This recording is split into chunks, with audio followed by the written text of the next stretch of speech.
wajib dimiliki oleh masyarakat Indonesia. Nah, kita sebagai dosen, kita salah satu hal untuk menerapkan wawasan kebangsaan itu yaitu hendaknya kita tidak membeda-bedakan dalam melayani mahasiswa ya, bukan karena mahasiswanya ini baik dari suku mana ya, jadi kita tidak bisa membeda-bedakan gitu. Jadi perlakuan kita terhadap mereka itu harus adil dan seadil-adilnya. Saya kira itu yang pertama. Yang kedua adalah menyangkut mengenai persatuan. Jadi kita ini di masa post-truth sekarang ini kita terlalu cepat mempercayai berita hoax. Jadi sebaiknya itu masyarakat harus pandai-pandai yang melihat, dan kita juga sebagai ASN, sebagai dosen itu jangan cepat terprovokasi. Jadi kita sebaiknya memberikan arahan ke mahasiswa kita agar mahasiswa kita jangan terlalu cepat terprovokasi dengan berita hoax.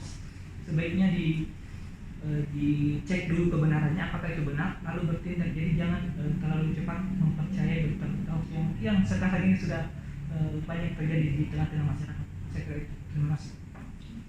Kak Fos dulu. Oh ya Pak, dan seperti ini, hari ini terutama di era digitalisasi misalnya, kita menghadapi ancaman yang double nih terhadap negara kesatuan Republik Indonesia kita, terhadap persatuan dan kesatuan bangsa. Nah, bagaimana sebaiknya kita bersikap, terutama selaku ASN dan juga masyarakat nih Pak, terhadap ancaman persatuan dan kesatuan tersebut? Terima kasih Pak. Terus pertanyaan kami selanjutnya itu apa ya isu-isu strategis kontemporer yang Bapak ketahui atau ikuti pemberitaannya di media akhir-akhir ini? Baik, terima kasih. Terkait isu-isu kontroversial itu ada banyak yang saya ikuti. Yang pertama kasus Verdi Sambo yang saya lihat sekarang, yang kedua adalah kasus seorang gubernur yang di Papua Barat diindikasikan terlibat dalam kasus korupsi dengan dengan besaran yang sangat fantastis, itu sekitar 500 miliar atau setengah triliun rupiah. Jadi terkait dengan isu-isu kontroversial itu ya, kita sebagai ASN ya sebenarnya apa tujuan kita menjadi ASN? Kalau memang untuk kaya, jangan jadi ASN, karena ASN itu kan ya begitu, gajinya kan tidak terlalu besar ya, tapi di sini kita memang ya betul. Jadi di sini memang tugas kita hanya untuk melayani masyarakat ya gitu. Jadi gajinya cukup ya, cukup. Yeah. Tapi ya kalau misalkan kita dihadapkan dengan gaya hidup ya jelas tidak akan selesai, karena gaya hidup itu kan tergantung dari masing-masing, dan gaya hidup itu biasanya besar ya. Yeah. Jadi kalau kebutuhan hidup itu cukup untuk ASN. Jadi kasus korupsi itu ya merupakan kasus yang tidak bisa ditolerir ya, tidak bisa ditolerir. Jadi menurut saya perlu hukuman yang berat bagi kasus korupsi. Ya bayangkan saja Pak, ada 500 miliar ini menurut pemberitaan media ya, ada 500 miliar yang seharusnya itu dilakukan atau itu digunakan untuk pembangunan di daerah tersebut, dan sayang sekali dikorupsi. Oleh karena itu pemerintah menurut saya harus bertindak tegas terhadap kasus korupsi di Indonesia agar pembangunan di Indonesia bisa semakin baik dan semakin maju. Terima kasih. Ya, jadi terakhir Pak, apa harapan Bapak terkait dengan kebangsaan kita di Indonesia dan nilai-nilai dasar kita sebagai ASN dalam pembangunan bangsa Indonesia? Baik, saya optimis dengan kondisi yang sekarang Indonesia bisa tetap maju. Jadi sebenarnya itu dimulai dari diri kita sendiri, dimulai dari lingkungan kerja kita sendiri. Jadi kita sebagai seorang dosen ya berusaha dengan baik dengan apa yang kita tugaskan sekarang ini. Jadi kita mendidik dengan baik, kita memberikan tridharma perguruan tinggi dengan baik. Ya harapan saya Indonesia akan maju ke depan, insya Allah. Saya sangat optimis dengan hal tersebut. Terima kasih. Terima kasih Pak. Perkenalkan kami dari Latsar CPNS Angkatan 29 kelompok 2 dalam kelompok kecil 1. Pertama, saya akan menanyakan terkait dengan apa makna wawasan kebangsaan dan nilai-nilai bela negara menurut pandangan Bapak sendiri. Oke. Kalau ini menurut pemahaman saya tentang wawasan kebangsaan. Jadi wawasan kebangsaan itu adalah wawasan kita sebagai bangsa Indonesia dalam mencintai negeri ini, dalam berbuat yang terbaik untuk negeri ini, dalam melindungi Jadi kita harus mengetahui hal-hal apa saja yang bisa berpotensi memecah belah, yang bisa berpotensi untuk melemahkan ya bangsa Indonesia, terutama jati diri sebagai bangsa Indonesia, sebagai bangsa yang besar. Sekira itu. Yang kemudian yang kedua tadi tentang Oke, apa bentuk sikap atau perilaku bela negara yang sudah Bapak terapkan dalam kehidupan sehari-hari, khususnya profesi Bapak sebagai seorang dosen? Oke. Jadi yang pertama, bela negara pada saat kita di dalam lingkungan dalam negeri ya, dalam hal ini di Indonesia ya, di Universitas Negeri Makassar sebagai dosen ya, jadi kita harus menerapkan namanya toleransi. Ya, kenapa toleransi sangat penting? Karena itu akan menjadikan kita utuh satu kesatuan sebagai bangsa Indonesia. Terus yang kedua, kita sebagai dosen itu harus selalu mengembangkan ilmu pengetahuan sesuai dengan bidang kita masing-masing. Karena dengan seperti itu artinya kita itu berperang sebenarnya dengan memberikan nama baik ya, menciptakan nama baik bagi bangsa Indonesia, bahwa ini ada akademisi yang mohon izin Pak, kami dari peserta Latsar CPNS gelombang ketiga angkatan 29 kelompok 2 di kelompok 1 kecil hari ini ingin mewawancarai Bapak terkait dengan wawasan kebangsaan dan nilai-nilai bela negara, juga bagaimana pendapat Bapak terkait dengan isu-isu strategis atau isu-isu kontemporer nih hari ini yang bisa mengancam keutuhan kita dalam berbangsa dan bernegara. Untuk pertanyaan pertama itu akan disampaikan oleh Ibu Novi. Kepada Ibu saya persilakan. Baik Pak, mohon izin.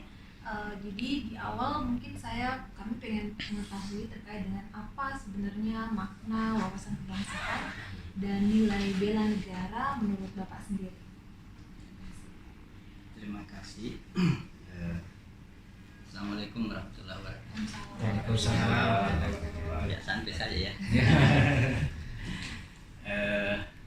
Saya pemahaman saya terkait dengan wawasan kebangsaan yaitu ya kita bisa lihat dari beberapa faktor atau indikator.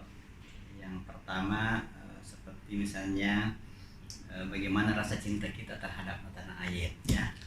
Jadi seorang yang mengaku warga negara Republik Indonesia, saya terharu kalau itu. Iya. Kalau kita mengingat bagaimana perjuangan. Terima kasih Pak. Bismillahirrahmanirrahim. Assalamualaikum warahmatullahi wabarakatuh.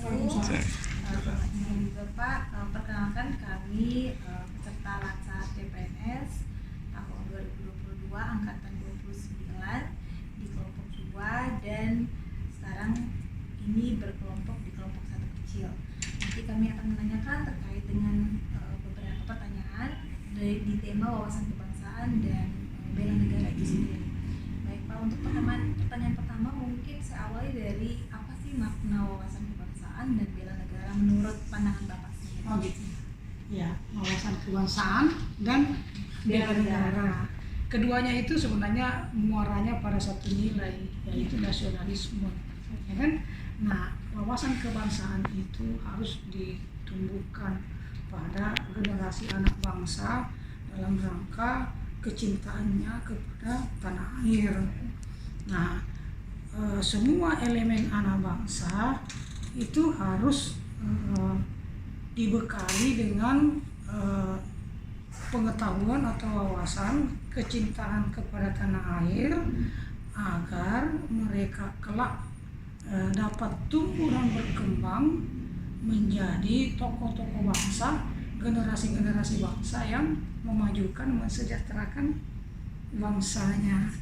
Kemudian yang cinta tanah air itu adalah wujudnya adalah nilai kerelaan berkorban untuk bangsa dan negara. Kerelaan berkorban itu juga kan harus didudukkan pada persoalan bahwa itu untuk kepentingan bersama, bukan berarti kita seperti lilin tuh rela hancur demi menerangi. Nah juga kita sama-sama harus bangkit bersama untuk memperoleh ya kesejahteraan secara bersama, itu maksudnya. Tuh, ya, begitu penilaian saya.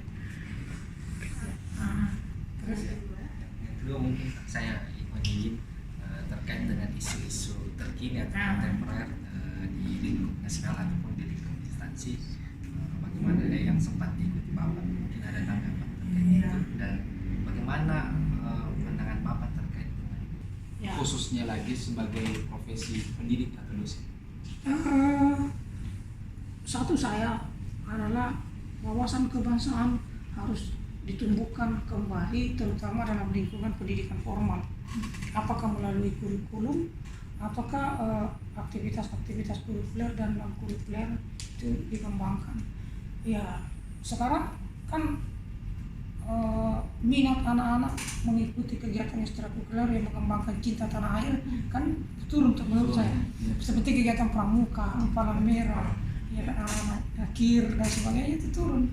Anak-anak punya komunitas sendiri di luar, ya kelompok anak-anak selegram, kan gitu ya, iya begitu. Jadi iya yang fashion di jalanan gitu ya. Nah itu kan harus kita memang imbangi karena eranya memang era keterbukaan, sehingga kurikulum itu menentukan menurut saya. Dan yang paling penting adalah lingkungan keluarga harus sama-sama seiring senada dengan pendidikan formal di sekolah. Cinta tanah air itu, wawasan kebangsaan gitu ya. Saya kira itu ya. Terima kasih atas waktunya Pak berbincang-bincang mengenai terkait dengan wawasan kebangsaan dan bela negara. Semoga pesan tersebut bisa kami internalisasi dalam wujud perilaku nanti terkait dengan bela negara ataupun cinta tanah air tersebut. Terima kasih Pak atas waktunya. Assalamualaikum warahmatullahi wabarakatuh. Waalaikumsalam. Oke. Kita kembali.